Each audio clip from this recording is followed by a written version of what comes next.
প্রফিটটা নিয়ে আপনারা মার্কেট থেকে বের হয়ে যান, ওই দিনের জন্য বের হয়ে যান, সমস্যা কি?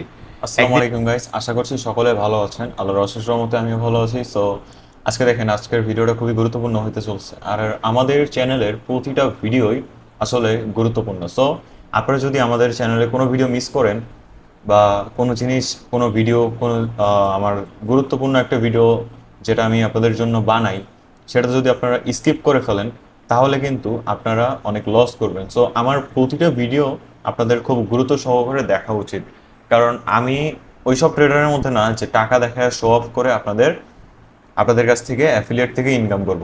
আমি আপনাদের আসছি শেখানোর জন্য। আমার মেইন উদ্দেশ্য কিন্তু ইউটিউব থেকে ইনকাম না, কারণ আমার ট্রেডিং থেকে ইনকাম আসে ভাই।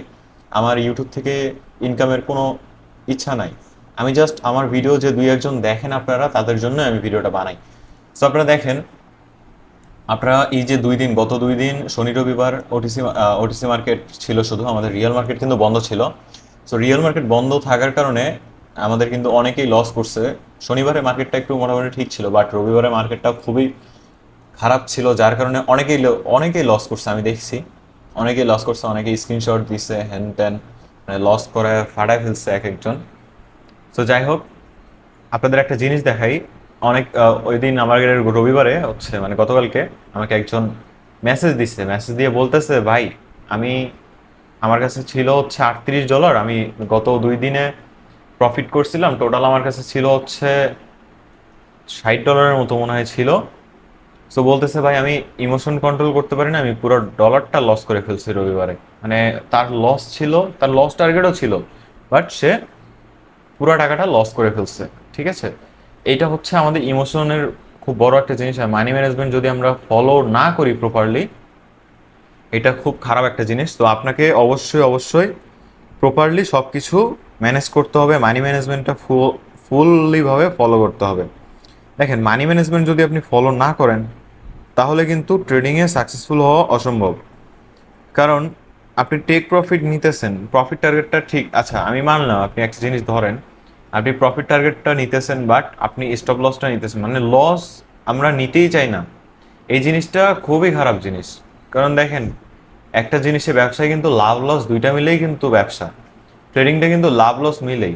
এখন আপনারা যদি চান যে শুধু প্রফিটই করবেন, মার্কেটকে একদিনও দিবেন না, তাহলে কিন্তু ভুল জিনিস। আর ওটিসি মার্কেট তো আপনাকে লস করাবেই, স্বাভাবিক জিনিস। আপনারা অন্তত সবাই একটু বিরত থাকবেন। শনিবারে ওটিসিতে ট্রেড করলেও আপনারা রবিবারে ট্রেড করা থেকে একটু বিরত থাকবেন, ঠিক আছে? তাহলে আপনাদের লসের পরিমাণটা কমে যাবে। সো আপনারা একটা জিনিস দেখেন, ট্রেডিং যদি আপনি ধরে রাখতে পারেন, ট্রেডিং যদি আপনি শিখতে পারেন, তাহলে আপনি লাইফে অনেক দূর এগিয়ে যেতে পারবেন। আমি ট্রেডটা প্লেস করছিলাম, কিন্তু আমার ট্রেড নেয় নেই নাকি ও নিচে। যাই হোক, আমার একটা লেট এন্ট্রি পড়ে গেছে, আমি ভাবছিলাম এখানে ট্রেডটা নেয় নাই। আচ্ছা যাই হোক, সো দেখেন, আপনারা খুব সিম্পলভাবে আপনারা যদি ট্রেডিংটাকে নেন, তাহলে কিন্তু খুব সিম্পলভাবে আপনারা আর্ন করতে পারবেন। গত আমি দুইটা ভিডিওতে আমি আমার একটা ইন্ডিকেটর দেখাইছি। সো ওই ইন্ডিকেটরটা আপনারা যদি ব্যবহার করতে পারেন, আপনারা মানি ম্যানেজমেন্ট সহকারে যদি ব্যবহার করতে পারেন, আপনাকে ওটিসি মার্কেট কেন, রিয়েল মার্কেট তো প্রফিট দিবে দিবে, ওটিসি মার্কেট আপনাকে প্রফিট দিতে বাধ্য। ওটিসি মার্কেট কেন আপনাকে প্রফিট দিবে না? অবশ্যই আপনাকে প্রফিট দিবে। সো দেখেন, অবশ্যই ওটিসি মার্কেটে ট্রেড করতে হলে অবশ্যই ট্রেন্ডের বিপরীতে গিয়ে কখনোই ট্রেড করা যাবে না। আর দ্বিতীয় কথা হচ্ছে যে ওডিসি মার্কেট থেকে আমরা একটু বিরত থাকারই চেষ্টা করব, কারণ ওডিসি মার্কেট আমাদের সবসময় লস করানোর চক্করে থাকে, ঠিক আছে? আর একটা জিনিস সবসময় ফলো করবেন, সেটা হচ্ছে ইমোশনটাকে যদি আপনি কন্ট্রোল না করতে পারেন, আপনি দেখেন প্রতিবার ইমোশন কন্ট্রোল না করতে পারে আপনি বারবার একটা বড় সড়ো একটা ধোকা খাচ্ছেন, মানে ধাক্কা খাচ্ছেন। ওই ধাক্কাটা আপনি কেন খাবেন? আপনার ধাক্কাটা খাওয়ার পিছে তো কোনো কারণই নাই। সো আপনি ইমোশনটাকে একটু কন্ট্রোল করেন। কিভাবে কন্ট্রোল করবেন দেখেন, আপনি কারেন্টের শক খাইতেছেন, এক জায়গায় গেলে বারবার এই জায়গাতে একটা তারে হাত দিলে আপনি বারবার কারেন্টের শক খাইতেছেন। তাহলে আপনার উচিত কি হবে? ওই কারেন্টের তারে কি আপনার বারবার হাত দেওয়াটা উচিত হবে? অবশ্যই না, কারণ একটা সময় গিয়ে আপনি কিন্তু, যদি কারেন্ট আপনাকে ভালোভাবে ধরে ফেলে, তাহলে আপনার কিন্তু মারা যাওয়ার সম্ভাবনা থাকবে। সো এইখানেও কিন্তু ওই রকম যে আপনি যদি আপনার প্রফিট লসটাকে আপনি না নিতে পারেন, আপনি যদি বারবার ওই যে সেম ভুল করেন, আপনি 100% করে আপনি ট্রেডিংয়ে লাগাই দেন, তাহলে একটা সময় গিয়ে আপনার হবে কি, আপনি ফুল অ্যামাউন্টটা লস করে ফেলবেন। সো দেখেন, আপনাদের এখানে বুঝাইতে বুঝাইতে আমি ট্রেড করতেছি, তাতে আমার লস হয়ে যাইতেছে বারবার। যাই হোক, এইটা আমার প্রফিট হবে। 100%। আমি এখানে অনেকটা অ্যামাউন্ট ইউজ করে দিচ্ছি। সো আমার মতো করে ট্রেড করবেন না কেউ, কারণ আমার ব্যাকআপ অ্যামাউন্ট আছে, আমার ব্যাকআপ মানি আছে, সো যার কারণে আমি ট্রেড করতে পারতেছি এইভাবে। বাট আপনারা এইভাবে ট্রেড করবেন না। সো যাই হোক, এরপরে কিন্তু দেখেন আপনারা যদি প্রফিট করতে পারেন, আপনারা একটা প্রফিট, লিমিটেড একটা প্রফিট নিয়ে বের হয়ে যান, 5% থেকে 10%, এর বেশি কখনোই যাবেন না। এই প্রফিটটা নিয়ে আপনারা মার্কেট থেকে বের হয়ে যান, ওই দিনের জন্য বের হয়ে যান, সমস্যা কি? একদিন প্রফিট করছেন তো, $10 প্রফিট করছেন তো এনাফ, $5 প্রফিট করছেন এটাও এনাফ, বের হয়ে যান। $5 লস করছেন, বের হয়ে যান ভাই। $10 লস করছেন, বাইরে হয়ে যান। কারণ মার্কেটে আপনি যদি থাকেন, এর থেকেও বেশি লস করবেন আপনি। সো আপনার এখানে মার্কেটে থাকার কোনো কারণই নাই। আপনি এখন মার্কেট থেকে বের হয়ে যাবেন, আবার পরবর্তী দিনে এসে আপনি প্রিভিয়াস লস সহ সব কিছু কিন্তু রিকভার করতে পারবেন। এরপর দেখেন, আপনারা রিয়েল মার্কেটে যদি ট্রেড করেন, খুব সাবধানতার সাথে ট্রেড করবেন, কারণ এখন রিয়েল মার্কেটগুলোও খুব খারাপ চলে।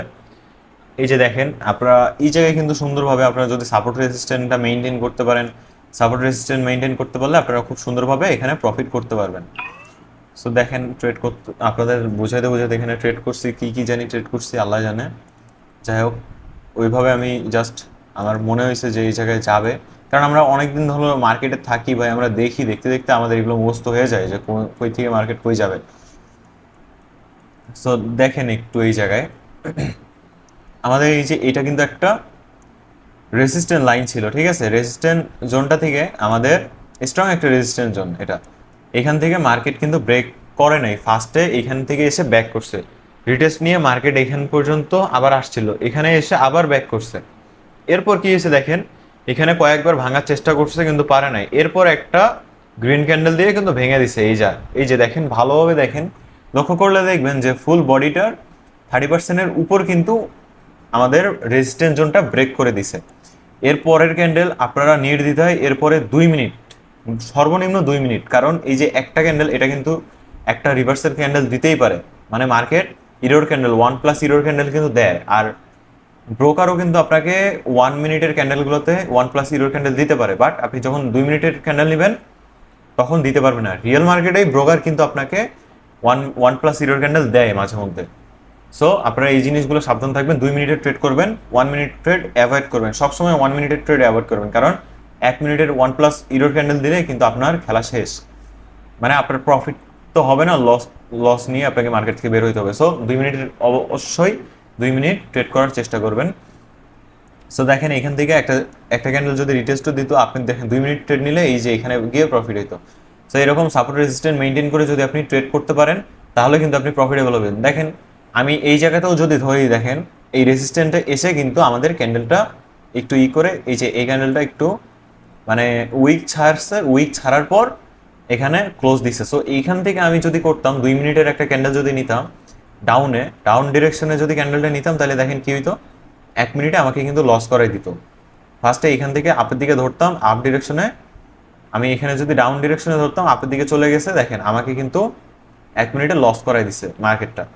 1 মিনিটে লস করা দেওয়ার পর 2 মিনিটের বেলায় কিন্তু ঠিকই মার্কেটটা ডাউনে আসছে। সো আপনি যদি এখান থেকে 2 থেকে 3 মিনিট বা 5 মিনিটের ট্রেড যদি আপনি নিতে পারেন, তাহলে তো আরও ভালো। 2-3 মিনিট 5 মিনিটের ট্রেডগুলো আপনারা করবেন। এখান থেকে দেখেন আমি ডাউনের ট্রেড নিতাম অবশ্যই, কারণ এখান থেকে আমাকে ক্যান্ডেলটা উইক ছাড়ছে, উইক ছেড়ে একটু কনফার্মেশন দিছে যে এখান থেকে মার্কেটটা ডাউন ডিরেকশনের জন্য যাবে। সো আমি এখান থেকে যদি 2 মিনিট 3 মিনিট বা 5 মিনিটের ট্রেড নিতাম, আমার কিন্তু ট্রেডটা প্রফিট। তারপর দেখেন এখানে যখন আমাদের রেজিস্ট্যান্স জোনটা ভেঙে দিছে, এরপর দেখেন আমি যদি এখানে 2 মিনিট 3 মিনিট বা 5 মিনিট ট্রেড নিতাম, তাহলে আমার প্রফিট। এরপর দেখেন এই যে এখানে একটা ক্যান্ডেল কিন্তু আসতেছে আমাদের, এই যে এখন কিন্তু মার্কেটের জন্য এই যে লেভেলটা আছে, এটা কিন্তু সাপোর্ট লেভেল হিসেবে কাজ করতেছে। এইখানে যখন আসবে, এইখানে যদি ক্যান্ডেল এসে ক্লোজ দেয়, বা এখান থেকে যদি একটু উইক ছেড়ে ক্যান্ডেলটা ক্লোজ দেয় উপরের দিকে, তাহলে এখান থেকে আপনারা সিম্পলে 2 থেকে 5 মিনিটের জন্য আপের দিকে ট্রেড প্লেস করে দিতে পারেন। সেম কথা আবার যদি এখান থেকে আপনাকে এই সাপোর্ট লেভেলটা ভেঙে দেয়, তাহলে আপনারা 2 থেকে 5 মিনিটের জন্য ডাউন ডিরেকশনের জন্য ট্রেড নিতে পারেন। ট্রেডিংটাকে সিম্পলভাবে নিলে ট্রেডিংটা সিম্পল হবে, ট্রেডিংটাকে যদি হার্ডভাবে নেন, তাহলে অবশ্যই ট্রেডিং হার্ড হবে অ্যান্ড আপনারা সাকসেস তো দূরের কথা, শুধু লস করতে করতেই দেউলিয়া হয়ে যাবেন। কারণ ট্রেডিং এমন একটা জিনিস, যাকে একবার ধরে তাকে হয়তো একদম প্রফিটেবল বানাইবে, নাইলে একদম ফকির বানায় ফেলবে, ঠিক আছে? সো এইভাবে মেনে মেনটেন করে আপনারা যদি ট্রেড করতে পারেন তাহলে প্রফিটেবল হবেন। আর আশা করছি আজকের ভিডিওটা সকলের ভালো লাগছে অ্যান্ড পছন্দ হয়েছে। আপনারা যদি এইভাবে ট্রেডিংগুলো মেনটেন করে করতে পারেন তাহলে প্রফিটেবল হওয়া থেকে আপনাদের কেউ আটকাইতে পারবে না। আপনারাও ওই 5-10% মানুষ যারা প্রফিট করে তাদের মধ্যে চাইতে পারবেন। সো যারা যারা চ্যানেলটাকে এখনো সাবস্ক্রাইব করেননি অবশ্যই সাবস্ক্রাইব করে দিবেন, আর পরবর্তী ভিডিও নোটিফিকেশন যাতে আপনাদের কাছে সবার প্রথমে চলে যায় এর জন্য আপনাদের সাবস্ক্রাইব করে অল সেট করে দিতে হবে। সো গাইস, আজকের ভিডিওটা এই পর্যন্তই ছিল। দেখা হবে পরবর্তী কোনো লার্নিং ভিডিওতে। ততক্ষণ পর্যন্ত সাবধানে থাকুন, সাবধানে ট্রেড করুন, আর অবশ্যই আমাদের যে কোনো সমস্যা আপনাদের আমাদের টেলিগ্রাম দেওয়া আছে নিচে ডিসক্রিপশনে, টেলিগ্রামে আমাদের সাথে যোগাযোগ করতে পারেন। সো ধন্যবাদ গাইস। পরবর্তী একটা ধামাকাদার ভিডিও নিয়ে আসছি। আমি ব্যস্ততার কারণে ভিডিও করার সময় পাইতেছি না, যার কারণে এত রাত্রে আমি আজকে ভিডিও আপলোড দিলাম। সো দেখা হবে পরবর্তী কোনো ভিডিওতে। ততক্ষণ পর্যন্ত সাবধানে থাকবেন। আল্লাহ হাফিজ গাইস।